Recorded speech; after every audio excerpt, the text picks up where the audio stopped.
gonna do what makes us feel right. I'm just getting off Hello. Good morning, everyone. all day. Say good morning. Good morning. Listen, you done fussed at me. Yeah. You fussed at me trying to get everything together, and let me get myself together. You got yourself together. Allow me to get myself together for like 2 seconds. Okay, get yourself together. So I'm going to talk. So listen, thank you so much for joining us. You have tuned into the Soul Purpose Show and this beautiful pre-Valentine's Day love special with my lovely co-host and I fussing already. But listen, this is a special show. We have decided to give you guys a little bit of a peek into who we are as a couple. And I'm very nervous about this. I'm very nervous. But anyway, this is the Soul Purpose Show. So back at my side is our lovely co-host, Monica.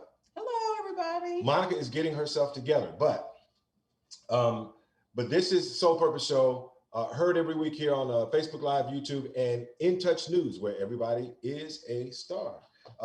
So why is Monica back today? So what is tomorrow? So tomorrow, as everyone knows, is Valentine's Day. And if you can look behind us, you will see our lovely bouquet of roses, which is the symbol of love. And as a matter of fact, they're pink roses, which actually doubles as the symbol of friendship as well. So we're going to get into that a little bit later as well. But as we mentioned, tomorrow is Valentine's Day. It's a special day. Since you know that one of the things that we love to do here is focus on Black love and the importance of the relationships that we have one to another. And so that's why you see us here together. And before we get into the real subject of today's show, we're also going to be cooking up something special in the Soul Purpose Kitchen. What we got? So I have lots of different things. You kind of said that with a little bit of attitude. No, it wasn't. It wasn't a little bit of attitude. So y'all have to apologize. So when we go live, we have to also share on our personal pages. And my lovely husband sometimes acts like he doesn't know how to do that, or perhaps he doesn't know how to do that, despite the fact that I advised him on multiple occasions on how to do it. So whenever we come live and you see me with my head in the iPad or something, it's because I'm trying to share outside of the Soul Purpose page. In other words, you're doing your job. I am. So you can look beautiful for the camera at the very beginning. So at any rate, and I did not have an attitude. I just say yes. So we are making a couple of different things. So Valentine, I do not, as a backdrop, I do not and historically have not celebrated Valentine's Day, just simply because I think it is a conspiracy between florists, and my grandmother was a florist, so no shade to florists, conspiracy between florists, card manufacturers, bakers, chocolatiers, to increase the price of the various objects that they sell, in order to get people to buy stuff that they should buy every day, to tell the people in their lives that they love them, that they love them. Okay. And in addition, it just made it even better that I don't celebrate Valentine's Day for real, because 2 of our daughters' birthdays happen to be Valentine's Day. So happy birthday in advance, Alicia and Krista. But that really wasn't what you asked me. So what I'm making are a couple of different desserts and a drink, which are going to be very easy for those people who do celebrate Valentine's Day. It should be very easy for you to be able to do these things. They're not that complicated. And even if you are not a good cook, or you're not a person that does desserts, which would be me, I'm not a person that does desserts, but I do drinks, then you can do these. Perfect. Is that better? Okay. I'm looking forward to it. And again, Valentine's Day happens once a year, regardless of the reasons, regardless of the conspiracy behind it. The issue really becomes, this is the day that we celebrate our love for one another. If you're coupled off, if you're booed up, this is the day that you express your affection for those individuals around you. And so we would be remiss if we didn't start out by talking about what happened this time a year ago. So last Valentine's Day, February 14th of last year, if you guys would recall, we were hearing about this virus overseas, and it was slowly taking over, and it was making its way over to the United States, and we were kind of concerned about it. So that was a year ago. But for Valentine's Day, if you remember, what you were doing was you were getting together with your significant other. You were planning dinners. You were going to dinner. You were planning couples outings, and you were going out with other people. What did we do last night? I don't remember. Probably went to dinner somewhere. Are you sure? I'm almost certain. See, Yeah, I literally don't do it that way. I don't remember. I mean, we did the flowers and all I that do kind of remember stuff too. flowers, but okay, I'm sorry, go ahead. But we went out to dinner around other people, and then shortly thereafter, if you remember, it all came to a screeching halt. And then the next thing you know, it's don't do anything around anybody unless they live in the home with you. So it was a really, really tough year. Yeah. It was a tough year for us. So right now I am excuse me. Mm-hmm. I don't have a strawberry huller, I think that's what it's called, but I am taking the stems off the strawberries. I'm going to cut them up and I'm going to put them in the bowl for one of the desserts that I'm going to make, which is a trifle. And so I'm going to do that in a second. Okay. These are fresh Florida strawberries. If you are in the I-4 corridor, then you know they are Plant City strawberries, which means that they are super sweet, which means that you probably don't need to add sugar, but I'm gonna add a little bit of sugar. These are the best strawberries on the planet. So I'm just gonna cut these up and put them in a bowl, put some sugar on them and set them to the side so they can create their own juice for my trifle. And I saw you had to be real careful there. I did. I didn't cut myself. So this is a Pampered Chef. I'm a Pampered Chef consultant. So this is a Pampered Chef knife. It is extremely sharp. I did not cut myself, but it's very, very sharp. He's watched them and can attest to the fact that it's sharp. So I'm naturally hard-headed. So she was like, "Oh, if you're gonna use this knife, make sure you are careful." I was like, "Oh, I'm careful. I don't know about no knife. Give me that knife." So I started, and sure enough, it just like it kind of grazed my hand, and I screamed. And anyway, I tried to tell him. Again, if you didn't learn anything else from last year, it was keep the main thing, right? Those in your life, the people who you love, surround yourself with people with love, and surround with the people that you love. And now that we are here, I guess what we've decided to do is kind of use our platform to kind of help our viewers understand. This was the teaser in the flyer. Like, how do you keep romance alive even during a pandemic? Like, how do you do that, right? So we said, well, we'll just help everybody out. So my wife said, I've got some ideas, and I said, I've got some ideas, and we're going to give you the keys to keeping romance alive during a pandemic. And so just like we were alluding before, since you can't go anywhere, right? You're not really supposed to be out around people. What you should do is hold yourself up inside the house and do lots and lots of just ongoing lovemaking for hours and hours and days. There may be children watching this show. What are you talking about? This is a morning show. But that's not the answer to the No, that's not the answer to the question. You're such a man. Well, what is your answer? So that's my answer. Right, that's not the answer at all. So that's important for sure. But the other important part is absolutely communication and getting to know your spouse or your partner or whomever. And Keith and I were in preparing for the show yesterday. Keith and I were kind of talking about relationships and communication, etc. And I share with him that while he and I are husband and wife and very close and are friends, which we'll get to probably later about marrying someone as your friend. I share with him that is as intimate as our conversations are, and Keith knows a lot about me, probably almost everything. There's some things I don't even know everything about him. I do find out new things, though. They slip out. Listen, I don't know everything about you. And frankly, to be clear, and everybody's relationship is different, I don't want to know everything. I want to know the important parts, like, are you crazy? Do you like speak? Do heroin? Some stuff like that's going to impact me, right? So, but other stuff like what happened in your past, unless you bringing some stuff forward and you got like if you had like a hidden child somewhere, that'd be a problem. That'd be a problem, and I would want to know that. But other than that, I personally don't want to know. But anyway, so my point to him last night was that even though we share a lot, I probably have more intimate relationships with my girlfriends. And were you shocked by that? I was shocked, disappointed. Why disappointed? Well, because how you gonna say you got more intimate relationships with girlfriends than you do with your husband who you sleep with every night? Because intimacy is not just about physical intimacy. So like high level information.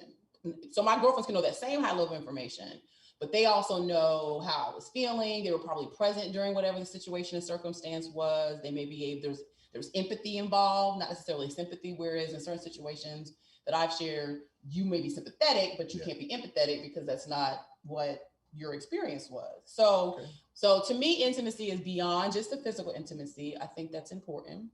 it is not the highest thing on my priority list. To me, what is more important is communication and being connected to the person. And that only comes when you talk and you communicate and you ask like just random questions and just kind of sit down and have a discussion. So you kind of get a sense of who the person is. And so I got dragged into today's show. He didn't want to do this, y'all. Kicking and screaming because he didn't want to do it. What we have decided to do is go on a little bit of a journey ourselves, and we're going to do it in front of our thousands of people out there watching. We're actually going to probe some questions, not probing questions, but just ask each other questions that we've not, kind of prepared with one another to get to know each other a little better. So what we're trying to demonstrate here is we ain't done this. We don't. I have no idea what he's gonna say to any of these questions. Right, and so what we're trying to demonstrate that this is important. Like you can't just look at the surface things and say, oh, well, she's cute, and y'all get together and y'all do the physical thing, whatever, and think that that's what love and intimacy is going to be all about, and that's going to be the level of intimacy that's going to carry you through the relationship, especially during some of the tougher times. So we have decided to actually ask each other some questions that we don't know the answers to, and let's just kind of see where this goes. And then second half of the show, we're going to give you some tips, some additional tips, and we're going to look at some obstacles to intimacy that couples have, and share a little bit about our experiences as well. So, and we pray that we're still together at the end of the show, based on your answers. Based on my answers. We're talking about some of this history stuff. Let's get into some of this history that I don't know. But anyway, so what kind of questions would you like to ask me, and vice versa? Let me see. I think I've got a couple prepared right over here. Well, I don't have the list of questions, but I will tell you the first question that started this off was, which I thought was actually a pretty funny question.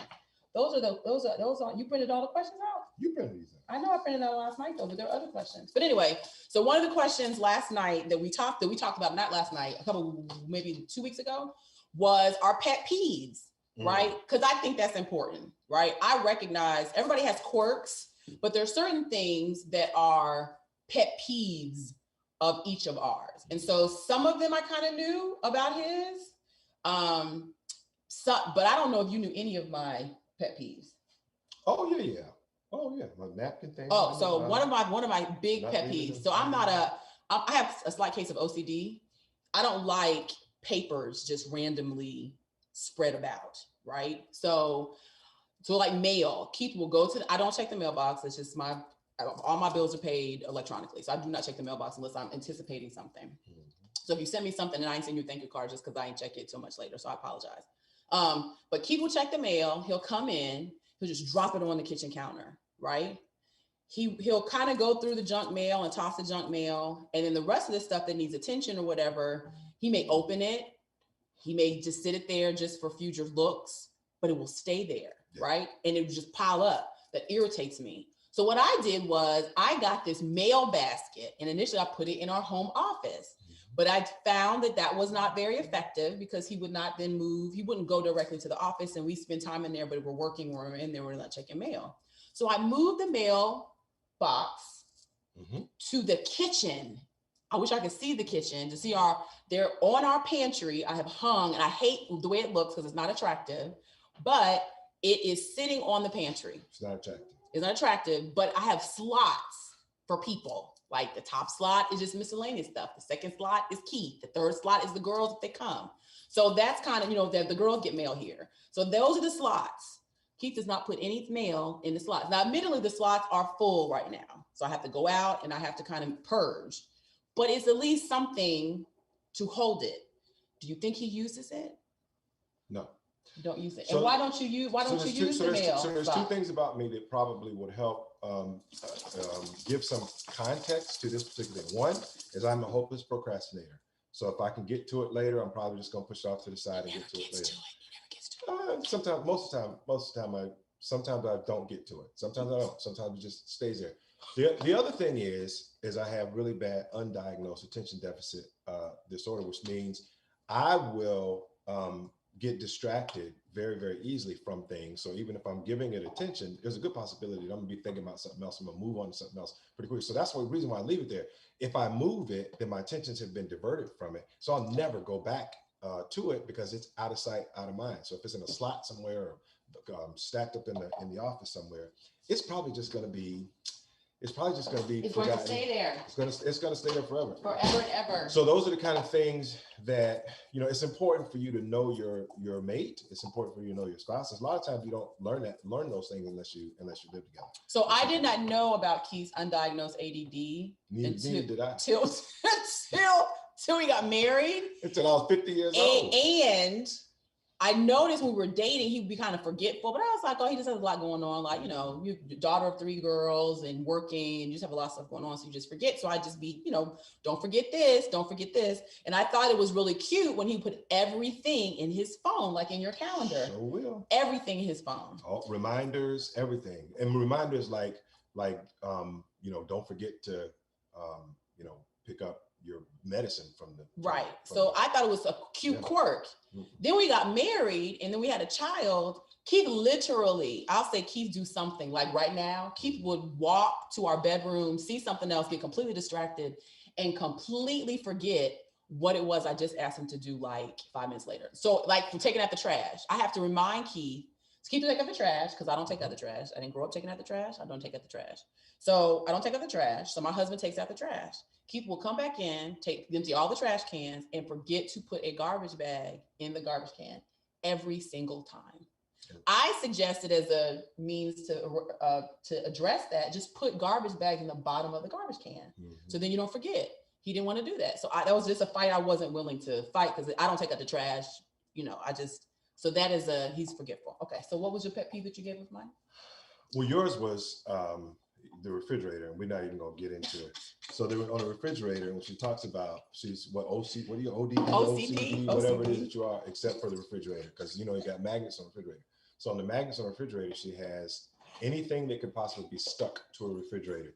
If she could put our child on the refrigerator, she would stick him with a magnet up on the refrigerator. There's so much crap on the refrigerator that you open the refrigerator and stuff just falls off of it. So she's OCD about certain things, but then there are other things, individual things that there's just. I like things in places. So like yes. The thing, so that I clean the refrigerator. The refrigerator is, I think, better now. We have like my school schedule really and notes and things to remind me of things that are coming up. But like Miles gets a certificate in school, I put it on the refrigerator. He hates it. He hates it. So I did clean it though. When you mentioned it, because when we had the conversation, it was filled with stuff. I just add stuff. Yes. But I cleaned it. Didn't I clean it? It's slightly better. And there's now open space on the refrigerator for her to stick more stuff coming up shortly. So what personality trait do you value the most? In you? It could be in me. Maybe it could be in somebody else. But we can talk about that too. No, it's what personality trait? For you, it would be the fact that you do what you say you're going to do. So one of the things I do appreciate about Keith is that he said, now, if he doesn't, the challenge for me is he may not do it when I want him to do it. And that's growth for me. I have to learn. I'm the oldest. Keith is the youngest. So I think that dynamic in our relationship plays a part in a lot of the disagreements we have. He's the baby boy. I'm the oldest of 3.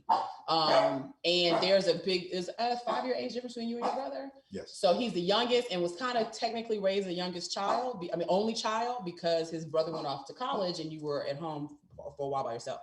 So, but I do appreciate that when you say you're going to do something, I have assurance and know because of who he is that he's absolutely going to do it. He just may not do it when I want him to do it because I have determined that there's a schedule in my mind where I want this done. Which is usually right now. Right. Okay. Because I need to get it off my list. So I have like an internal to-do list. And when my to-do list gets too long and I get overwhelmed, I get very, very cranky. And so if I've asked him to do it, I don't eliminate it. And he said he's going to, I don't eliminate that to-do task from my list. And so it's still there mentally. And so I'm like, have you done it? Have you done it? Have you done it? And then finally, like, if you want to do it, then do it. I told you I was going to do it. So that's kind of a pet peeve of mine too. That's growth for me. But I recognize that a lot of that has to do with the fact, birth order. And I don't think a lot of people really give that much attention, but birth order is extremely important when you're deciding or you're determining who you're going to be in a relationship with. If you were the oldest, if you were a youngest person, you were married to an oldest, just think about kind of their take charge mentality. That generally is the case. And youngest tend just to be like, they'll do it, but it's kind of like, I don't really have to report to anybody but myself. And I'm just going to kind of go with the flow laissez-faire. I think that's pretty accurate. Okay. What are we Oh, doing? so I've never done this before. So we're going to see how this works. I'm making homemade whipped cream. Homemade whipped cream. Yes. And if this doesn't work, then I actually have like store-bought whipped Let me cream tell in you the refrigerator too. My wife, Just in case it doesn't work. there's probably about 100 reasons why my wife is better than your wife. This is one of them. She is making homemade whipped cream. I've never heard of somebody making homemade whipped I'm gonna cream. try. So it's 2 cups of, for those people who are watching who like to cook, it's 2 cups of cold cream. And so I have the heavy whipped cream, and then you put it in a bowl. And they say it's supposed to be super cold because it helps it, but that's Warm Peaks. And so then you add 4 tablespoons of powdered sugar, and then 1 teaspoon. Oh my gosh, it's on my head. 1 teaspoon of, does that say teaspoon? What is that teaspoon? 1 teaspoon of vanilla. And you're supposed to whip it until it forms a peak. So we'll see if this don't work. Then I have store-bought whipped cream. No pressure, but most of the things she tries work in the kitchen. We'll see. And I'm very pleased by that. Okay, go ahead. That's your turn. Oh, I don't have a question. You know, there's lots of questions. What is the best and worst piece of advice you've ever received? Wow. Best and worst piece. Well, I will share something intimate, but I'll share something between the 2 of us. So Monica sings. She sings like an angel. And I did know that. I knew that when we were dating. And when my mom was alive, I got an opportunity to send her, to bring her with me to one of Monica's performances. It was at the church we were going to at the time. And they were doing a kind of a Broadway musical format. So anyway, long story short, Monica sang a Whitney Houston melody. I mean, what do you call it? A medley. Medley. A Whitney Houston medley. And I hadn't heard the medley, but I'd heard her sing before. My mom had never heard her sing before. And then by this time she was already aging. She had battled cancer a few times or so. So she looked over at me after Monica started singing. When she finished her first song, and she looked over at me and she says, "Boy, if you don't marry that girl, I'm gonna write you out of my will."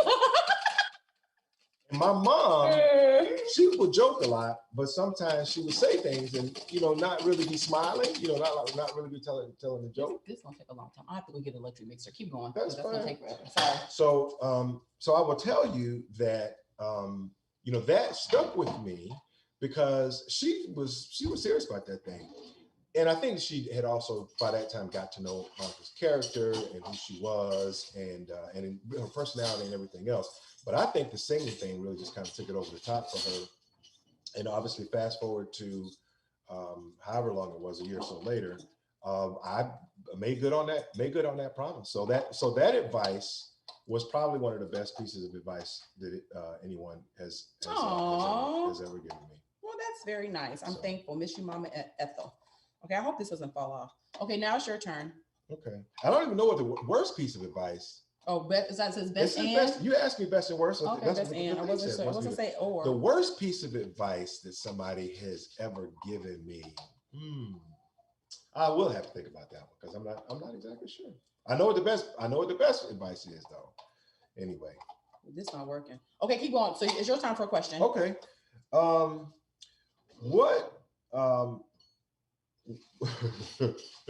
What gets you fired up? And listen, I'm asking questions. I know what makes her angry because I've made her angry before, but I don't know like what her true like hot button, like what makes her very, very, very, very angry. I'm not sure I know what that is because she gets angry just about every day. That's not true. About something. What's your y'all asked me for walking off. I thought I could just whisk it with my hand. So hot button that really gets me. So I'm a person, if you follow me on Facebook, then you know that I'm pretty transparent. And that can be good or bad, depending upon, the topic area. But because I am so transparent with how I feel about certain things, and my opinions about things, I'm also transparent about how I feel about situations. So like if you hurt my feelings or you say something that I think is inappropriate, I'm going to tell you probably pretty immediately. One of my hot buttons that really sends me over the edge is people that are upset with me and don't share that they're upset with me, and they proceed and act like everything is cool. That is a pet peeve, because it's honesty. I guess it's honesty. Yeah. So being honest and forthright in your dealings with me is of utmost importance to me, because that's an integrity issue. And I am honest with people about how I feel. Now, if I may make a determination and compartmentalize stuff, like someone's done something to me that I'm bothered by, I will internally compartmentalize. Is it worth me sharing with them? Or am I just going to, like, forget it, whatever, note to self, I just won't deal with this particular person in this vein. And then usually I talk to you about it, and he'll say, well, if you feel that strongly about it, you just say something to the person. And so I just make a determination about whether or not the relationship with the person is worth me saying, this is how you made me feel, your actions did this. And so because that's what I do, my expectation is that people do the same. Now, he is very good about sharing. If I did something to Mason, man, he's gonna tell me immediately, which I am so thankful for. Get it from my mama. I'm so thankful for, regardless of how it comes out. I can never say I did not know, because you share with me how you felt. I similarly do the same, unless I haven't figured out the right way to say it, because my husband is also sensitive, because he's the baby. So he's also not super, like, crying sensitive, but Keith will overanalyze things, and he'll try to think deeper than what it is. And for me, what I say is what I mean. You don't have to read through it. You don't have to analyze what I've said. And I tell you this all the time. You don't have to analyze anything that I've said. I am a black and white person. Am I not? For the most part. I'm not. There's not very, very much gray. If I say it, I meant it, and you don't have to interpret or think about what I've said. I'm telling you what I feel. If I say I do like this pink sweater, but I'm just using an example. If I say I don't like this pink vest on you, you don't have to say, well, did she mean that she didn't like the pink vest because it was doing X, Y, Z? You don't have to do that. I just don't like the pink vest. Does that make sense? It makes a lot of sense. And we're actually I'm gonna touch on, we're gonna give some folks some tips a little bit later, some relationship tips, especially for those of you who might be single and watching this, or for those of you who are young couples early in your relationship and watching this. We're gonna give you some tips on what we think. Well, our relationship really is fantastic, by the way. And I know we do a lot of arguing, fussing, and that kind of thing, but we do need our audience to understand just how the old Ashford and Simpson song "Solid as a Rock." We won't sing that for. No, we're not gonna do that. Okay.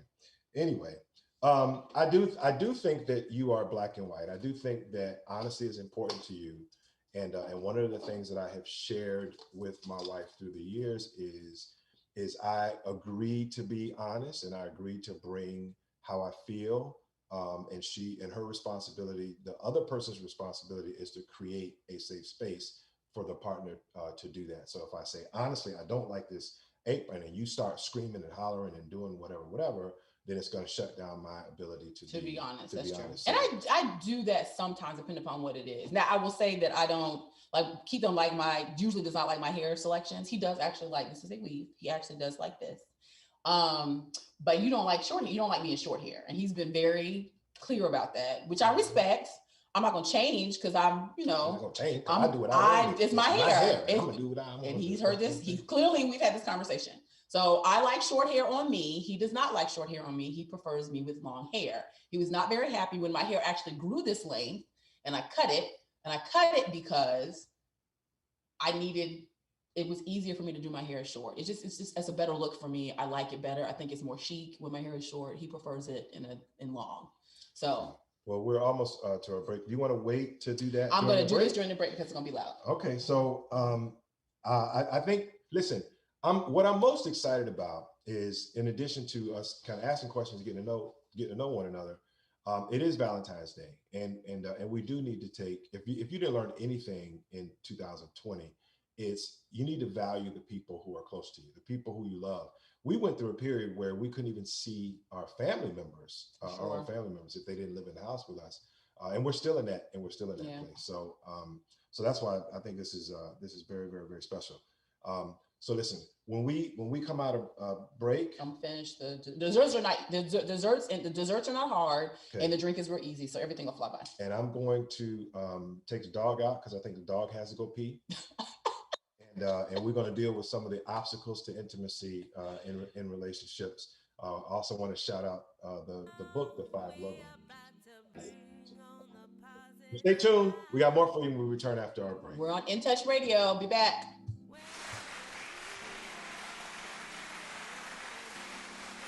Makes us feel right. I'm just getting off the train. Damn, it seems I didn't work all day. I just want to kick back and relax. Thinking politics? Tampa Bay Politics is on every Wednesday at 11 a.m. with Angela Birdsong. Tune in right here on In Touch Radio.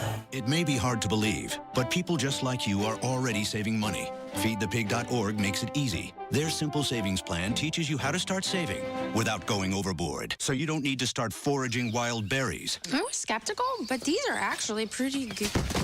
You don't need to sell your soul to the devil. $15 is the best I can do. You just need FeedThePig.org. Don't get left behind. Get tips and tools at FeedThePig.org. Brought to you by the American Institute of CPAs and the Ad Council. Welcome to Calvin's Barbershop. You all gotta see this. I don't even want to know what you're looking at on that phone. Well, you should. I was learning about the dangers of high blood pressure and that we need to get ours checked regularly. High blood pressure can increase the risk of heart attack or stroke, but this text program can help keep it at a healthy range. Just text Barbershop to 97779 to sign up. I'll get right on it as soon as I'm done with this baby panda video. Text Barbershop to 97779. A message from the American Heart Association and the Ad Council. Wherever we go, we about to bring on the positive vibe. Wherever we go, we are gonna do what makes us feel right. All right, so we're back. Keith is just bringing the dog in because this is real life. I stopped doing this whipped cream, but it is working and it's loud. You see how loud it is? So I'm gonna stop doing this and just put this in the refrigerator and I'll finish making the whipped cream later. But it is, you can see, it's with the liquid, it's working. So I'll finish making it after the show because it won't be as loud. Okay, go ahead. All right. So listen. So today's show, we're talking about intimacy. We're talking about Valentine on the heels of Valentine on the what is this? Preceding Valentine's Day. We want to try to give you guys some real advice on how to spice up your romance during a pandemic. My wife didn't like my solution, which is just get it in because you're home anyway. Ain't nobody got time to be doing that, and we are not rabbits. Okay. Not all the time. All right. So what we've decided to do was give you some insight into what intimacy like really is, and that is getting to know your partner in a real and substantive way. Sometimes you have to just ask each other questions that you may or may not know the answers to. So with that, what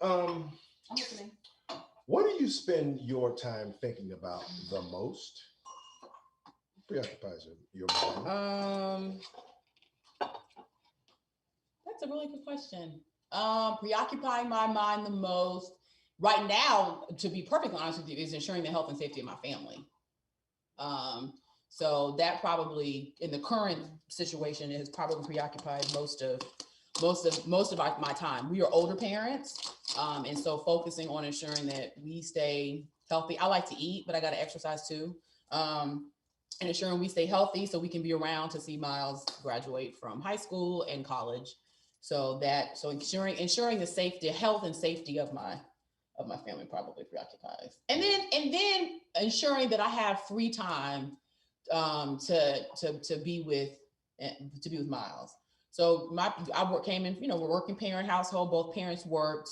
And so I remember my father was an attorney, and I remember going to college, and me and my dad, because when I started high school and I was in, elementary school and middle school, was getting his practice together. And so I spent more time with my mom. I didn't spend much time with my dad. And so I did not want, as a woman who's an attorney and also a mother, I did not want my son to get to college and say, well, I spent most of my time with my dad. I really never saw my mom because she was working. So the other thing is, other piece to that is trying to find different alternative ways to create income so I can be free to be more actively engaged and involved with Miles. That was a very long answer to your question. No, but I like that. And honestly, I knew some of those things tangentially, but I did not know that that's what preoccupies your time. Yep. What is this? It's Okay. one of my favorites. So this is cheesecake. Yep. I don't make cheesecake. For those who do make cheesecake, God bless you. This really just is cheesecake I got from the store. So I'm going to make strawberry and cheesecake skewers. Oh, okay. So I actually need to cut up some strawberries before I do this. Keep talking. So I made alluded to a book called The 5 Love Languages before we went to break. It is a book by Dr. Gray, I think was his name. But The 5 Love Languages, I wholeheartedly what's the word? Recommend. Recommend? Oh, my words aren't coming to me I don't today. know. I wholeheartedly recommend to you to go get the book. It's been out for years. What are the 5 love languages, honey? So the 5 love languages, the premise to the book is it is an aid to couples who are trying to help each other understand. It's kind of set from the whole men are from Mars, women are from Venus. That was Dr. Gray, by the way. It's kind of set on that same premises. But the 5 love languages are actually, this author's name is Robinson, are actually he's based on his research, there are really kind of 5 ways that your partner, your significant other, understands and receives love, and even gives or demonstrates love to their significant other. And they range from my favorite, which is physical touch. Mm-hmm. And that's usually where physical intimacy and sex comes from, to words, right? Words of affirmation. Words of affirmation mean you are affirming your significant other. You're telling them about how you value them, how special they are, how you have confidence in them, et cetera, et cetera. So that's another love language. One of the other love languages is acts of service. So you demonstrate to your significant other that you care for them by the things that you do for them. And the other one is gifts. And I hope I don't forget the 5th one. The 4th one is gifts. So gift giving is an actual love language. So some people, when they love you, they give you gifts. And some people, when they want love from you, they expect gifts. They expect gifts. And the more gifts they get, the more that affirms them. And then what was the 5th one? I don't know. This is not going to work because I didn't put this in the. So this is a cooking fail. Oh my gosh. Right, fail. So the concept of this, and so you seeing stuff in real time, I'm gonna freeze this because I do want to make these. So because I didn't buy this cheesecake. So which is the cheesecake should be harder, but what you do is you do strawberry, and then a piece of cheesecake will go here. Oh. And another strawberry cheesecake, and then it'll go here. So I'm gonna put this in the freezer because it was out here. It's supposed to be harder than it is, and it's not. So we'll just move on to the next dessert. Continue. That's okay. And the fifth one that I just remember is quality time. So a lot of times, I'm sure it is. Please don't ruin the cheesecake now. Well, I already cut it up. Quality time is the 5th love language, which means there are people who value you taking time out to spend time with them. They say, "Well, you don't love me." So what do you mean you don't love me? Well, you don't ever spend time with me. Well, that's what that means. Some people, that's how they receive love, and that's how they give love. So that's kind of the backdrop for a lot of kind of how we conduct our relationship. My advice to you would be figure out early on what your significant other's love language is. This particular author believes that some people have a primary love language and kind of a secondary love language. Your significant other's primary love language is really just kind of how they're wired. You can't really change it about them. You can't just expect them to switch up, kind of midway, but get to know your significant other's love language. One of the things that was pivotal in our relationship early on is I think we were having this discussion. Hey, there's this book called 5 Love Languages. Do we know what each other's love languages are? It's one of the ways that I knew that I had made the right choice. My wife nailed mine, like 1 and 2. Right off you are words of affirmation and physical touch. Yep, nailed them right off the bat. So, what are mine? What are mine? Drinking is one of her. Drinking and cooking. Those were not a part of the thing. What are my love languages, Harris? No, one was words of affirmation. The other was acts of service. Very good. Sure. That's how I receive love. But you telling me thank you for me doing something is huge for me. Or if I come home and the kitchen's clean. She's a gift giver. But for me, I show love by giving gifts. Yes. That is not your love language. Yes. But you do decent at it because I recognize it creates a lot of stress for you. At giving gifts. I recognize, no, you don't suck at it. You just, I told him he has to just take your time and think about it, but he does call my sister. So I'm thankful for my sister to get some guidance, and he listens. He don't question it. He just, I do listen. You do listen. Okay. What are you doing? So So the first dessert was a fail, but it's cheesecake skewers. Once the cheesecake hardens, I will make it and post a picture on our site. This particular dessert is what's called a trifle, and I'm putting them in not champagne glasses, with martini glasses, just because I think it's pretty. Typically, you make a trifle like in a big glass container, and you make it in a glass. Trifle or truffle? Trifle. I don't know. Trifle. Truffle is something different. Oh. So it's a trifle, but you usually see it in a big glass container, and it's layered like the layers are cake, and then whipped cream and something, maybe a mousse, and then your fruit, and you layer it so it's really pretty on the side. So I'm going to make them in the champagne. What is it called? Martini glasses. And because both of us are words people. I too. know. We're struggling. And with words. because I knew that my whipped cream experiment may not work, got me some Ready Whip, because I'm always ready, baby. All right. She's prepared. Okay, so the first thing you're going to do is you're going to get your cake. Again, I'm not a baker, but I'll put something together real quick. It's simple and easy for those individuals who may be, just cut this bad boy in half. And I got your dishes. You like this. You like Edamons though. Entenmann's. What I don't eat that, so I don't know. But this is some good butter pound cake. So you get this, I'll cut it up. I'll make 2 of them. Okay. And you're using one of those sharp knives again. I am. That pound cake don't have a chance in hell. You're gonna cut it in cubes. All right, so what's the next question? If you get an opportunity to hit us up on our page or respond, give us your own suggestions for desserts, for Valentine's desserts, for our other couples who may be struggling with kind of how to keep love interesting and alive. One of the things we promised we would do is talk about some obstacles. So intimacy is one of those things where it takes time. I mean, we've only asked each other a couple of questions. There's resources out there that has dozens and dozens of questions that you can ask your significant other to get to know them better and even learn more about them. It will also tell you that there are some obstacles out there to intimacy and to getting to know your spouse better. One of those is what I call just failure to be an active listener. Most of the time, because we're distracted by whatever, we're not really listening for understanding. We're listening for transaction. You tell me you want to take out the garbage, I say, okay, I'll take out the garbage. So we're just transacting with one another. When you really want to communicate to your significant other, what you have to do is you have to listen for understanding. You have to ask questions like, am I hearing you correctly? Well, I'm not sure I'm fully understanding you. Please help me by saying it another way. I'm trying to understand what my significant other is saying. But that's one obstacle, is we just don't want to take the time to do that. Correct. And I would admit I'm not that good of an active listener. What's another obstacle to intimacy? To intimacy? Not accepting your partner for who they are. Yeah. Fundamentally. You have to kind of know. That's why I said one thing that's important is to have these conversations, because you're not going to change grown people.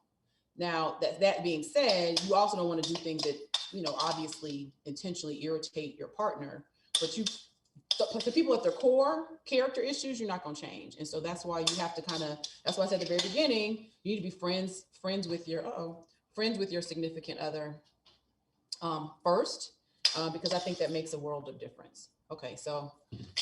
And speaking of, just top it with a little bit of whipped cream. Guys, it's super easy. Isn't that pretty? Don't you think it's pretty? I think it's very, very pretty. I look forward to. Very nice. Lots of calories, but it's really sweet. So I'll put this to the side. I look forward to getting even more fat. Okay. What is your ultimate relaxation? How do you relax? How do you like to relax? I don't do it very often, so that's why I'm struggling. It's very hard for me. It is tough for me. So I will share with you that me being in on the couch and vegging out and doing absolutely nothing, not having to answer to anybody. So when Keith takes our little person and just goes, and I'm able to sit on the couch and do nothing for hours on hours on hours, that is probably relaxing to me. Now I may be on social media and I may be talking to people, but it's still relaxing for me. I know you don't understand that, but no, I do. I understand it, because I'm actually more of an introvert. I do the same thing. I can sit by myself and not talk to anybody for hours and hours on it, and that's the way I recharge. I am an introvert. My wife is an extrovert. It's good sometimes to understand what that means. There's more alcohol being brought into the scene. There is. So now this is the drink. Okay. I got my 2 champagne glasses. We're gonna muddle some strawberries in the bottom of our glass. Keep talking. Keep asking. You have another question? It's your turn, actually. It's my turn? Yeah, What I got? You need to ask me something. I gotta ask you something. Let's see. Some of these I already know. How often do you people watch? So, people watch. Because I think it's important just to observe people. Yeah, so truth be told, I'm kind of a social scientist. I do observe people. I get paid, as a matter of fact, to be observant and to be intuitive and to understand people. It's a part of my nature. It's also situational for me because I mentioned being an introvert, which means alone time when I'm not interacting with people is actually how I recharge. So there are times when I kind of don't want to be around people, don't want to look at them, don't even want to think about them. I just want to be by myself. But situationally, though, if I am in certain situations, I would, for example, I would go to South Beach and sit out on one of the little patios overlooking the street, one of the main drags or the water, and just watch people go up and down the sidewalk and the streets and the beach. I can do that for hours and hours and hours. I'm actually, so that's probably one of my favorite places to do it. Mm-hmm. People watch a lot of times at airports because I think understanding people's story is interesting to me. Where are they going? Where are they coming from? Are they with family? Are they on business? Are they happy? Are they sad? Or did they go someplace that they enjoyed? Did they have a good flight? Like all of those things. So I like to observe like that. So I don't do it as much as I probably would like to, but I do it pretty frequently. Okay. So in here, I've muddled like 4 strawberries. I put 2 ounces of vodka in here. I put like half an ounce of simple syrup and squeeze half a lime. I'm completely making this up. I have no idea how this is going to taste, but we'll see. I probably should put some ice in here too. Okay. So if it tastes good, then this is perfect. I have my own signature Valentine's drink. So I have a question before we get into our tips to leave with our couple. You are not really much of an adventurous type person. I think you like experiences and excursions, not necessarily adventures. I don't like outside unless I'm supposed to be outside. Like if we're in an island and I'm supposed to be outside, or if I'm in a foreign country and have to travel because I want to see the space, then I'll. You just have to open this. All right. Thank you, though. Then I will go outside and be adventurous. But like hand gliding and jumping out of a plane, I'm not doing that. So if there is such an experience, regardless of what it is, that you haven't had an opportunity to do that you would like to do, what would you like to do that you've not had an opportunity to do? Travel? Like I want to go to Africa. Go to Africa. Yeah. Okay. I've been to Europe, but I want to go to Africa. All right. So we're gonna see. All right. So we're gonna pour. No, can we drink on the air? Is that we can legal? drink. I don't know. We have to ask our producer about that. But we get kicked off the FCC. We over 21. I don't see why not. One of the things that we wanted to leave with you guys today that I thought was really fun, and I'm not sure if you have 3. You actually stole one of mine earlier in the show, and I'll talk about that one in a second. But I actually have 3 tips that I will look. This is just an old player, right? Talking to a young player. If you are young in your relationship, that's okay. Young in your relationship, and you want to know how to build true intimacy with your significant other, especially if your significant other is a woman. I'm going to give you my tip number 1, and that is find out what it is that she truly aspires to be and do. What are her dreams? What would she like to do? Where would she like to take her career, etc. Find out what that is and encourage it and encourage it and encourage it. every woman wants to know that her man is behind her aspirations and her dreams. So you need to be very careful when your significant other is expressing to you what she would aspire to do, professionally, especially, and personally, but even professionally, especially professionally, and make sure that you get behind that. Make sure that you demonstrate to her that you are supportive of that. That is one of the things that builds. Sweet. You don't want me to talk anymore. Oh, sorry, I'm sorry. Go ahead. Yeah, that's one of the things that absolutely builds intimacy and builds that connection. Do you have a tip? Because I've got two more. One of them you already mentioned. I gave two already. I got one more tip. You can do one more. Self-care is the best care. You cannot effectively engage your partner if you are not okay. I think that's great. You have to be okay. And I know I don't do enough self-care.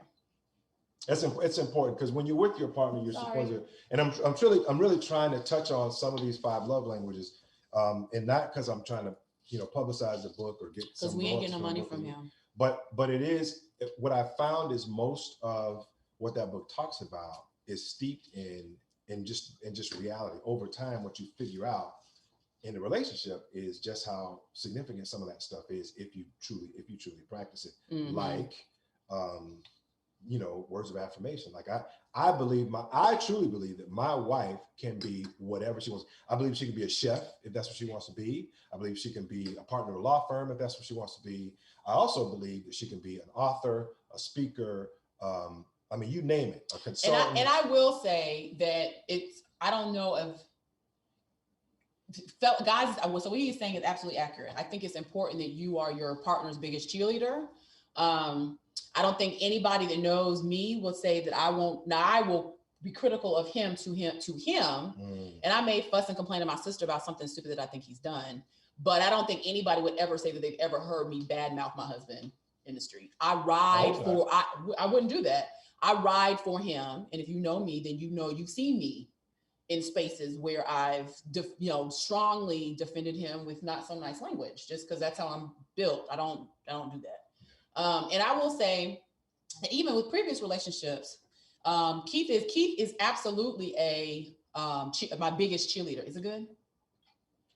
That's good. Okay, really? I made it up. Let me taste. It's very good.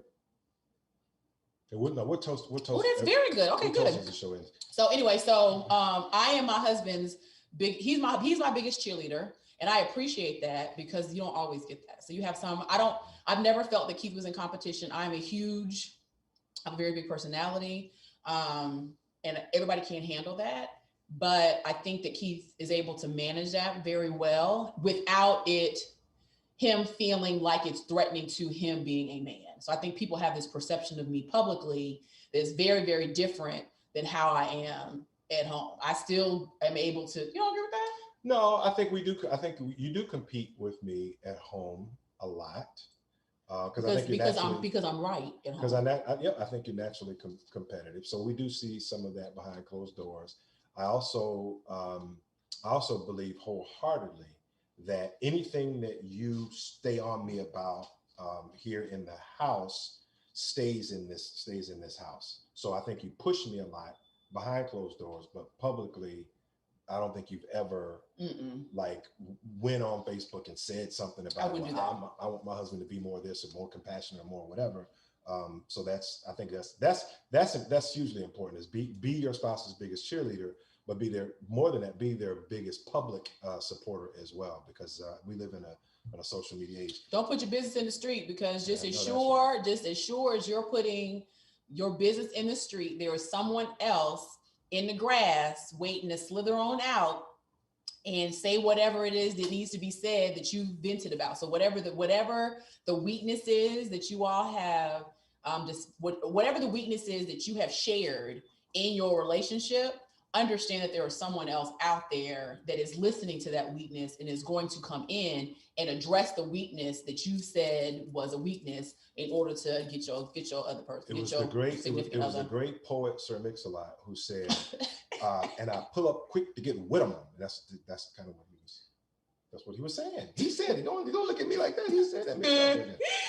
Okay. I did have another one that I wanted to share before we kind of go back to the one that you mentioned earlier, and that is, fellas, lighten your. A clean out woman in the grass. Thank you.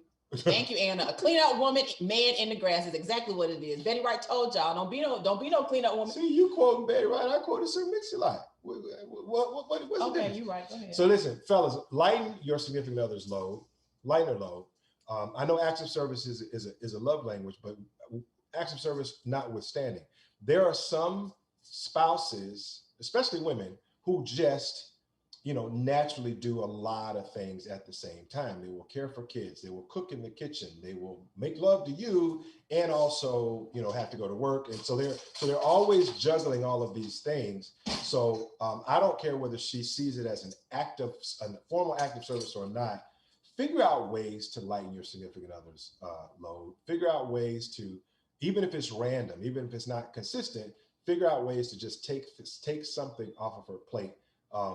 On an ongoing and a frequent basis, because I think what that does is it demonstrates to it demonstrates to her that you think that her time is important, and you think that her ability to go out after other things, like her dreams and pursuing her dreams and aspirations, are important. So I'm going to take this off of your plate. Like for example, like this, I would never ever try this. Because it's just not my thing. Now I would pay somebody to come and do this, or I would buy some food and wrap it up and bring it home and make it look pretty, like I did. Like you did something. I would do that, but that's why I did this for guys. That was the dessert I made was super easy. It is literally some strawberries, some pound cake, and you ain't got to make the whipped cream. I was just seeing if I could do it, and some store-bought whipped cream. Don't get the Cool Whip. That's not a shade on Cool Whip, but get the spray stuff. It's just much easier, because otherwise Cool Whip you got to beat to make it fluffy. Yeah. And I would say in response to that, because we have a little bit of time left, that women that when the men are attempting to take stuff from you and take stuff on your plate, take stuff off your plate, you have to be willing to do that. So Keith is very good about seeing when I need girl time, and he'll call my sister or call my girlfriends and say, she's not going to listen to me because she thinks that she has so much to do in the house, but I see it in her. She needs a break. Y'all come get her and just take her. And he won't call me. He'll call and she may check in and be like, you okay? I know y'all drinking wine. Are you all right? You got to stay where you are, or do you need to come home? And so I have another girlfriend, Rob is like that. So with Des, so to the extent that she, and I value that, because I recognize that that's not everybody. And so it's the same with what Keith is saying for women. When your man sees that you, or even if it's your partner, if you see that if your partner sees that there's some space, there's some opportunity for you to just take a reprieve and just relax, and calls your friends and say, come get him or her. Go and be receptive to it. And I had to recognize as the oldest, because I'm so accustomed to just doing everything, that I cannot do everything. And so Keith will do bath time. Yeah. And I, now he's 5, he does his own bath, but when he was Keith, that was Keith's thing. When I'm able to do other stuff, Keith does not cook. He will cook, but he ain't in the kitchen. I'm in the kitchen. So as we close, I'm going to refer back to the one thing that Monica mentioned earlier in the show, and that is accept your mate for whoever they are without judgment. Accept them. They're grown. They're grown people. They were this way when you got together with them. The more you demonstrate how much you accept them without judgment, I think the better off they're going to feel that intimacy between the two of you. My last point about the take things off of the plate, ladies, I've given my daughters the same advice. A man is what he does. Trust me, I got a gift of gab. I can charm the poison out of a rattlesnake. But if you want to judge the character of that man and judge how much he cares about you, then absolutely look at what he does versus what he says. Do you have any parting wisdom? That's it. Happy Valentine's Day. Happy Valentine's Day, everyone. Be safe out there. Stay home. And you got your own room. Listen, close the door. Did you turn the lights off? Don't talk less. Talk less. Talk less. Bye, everybody.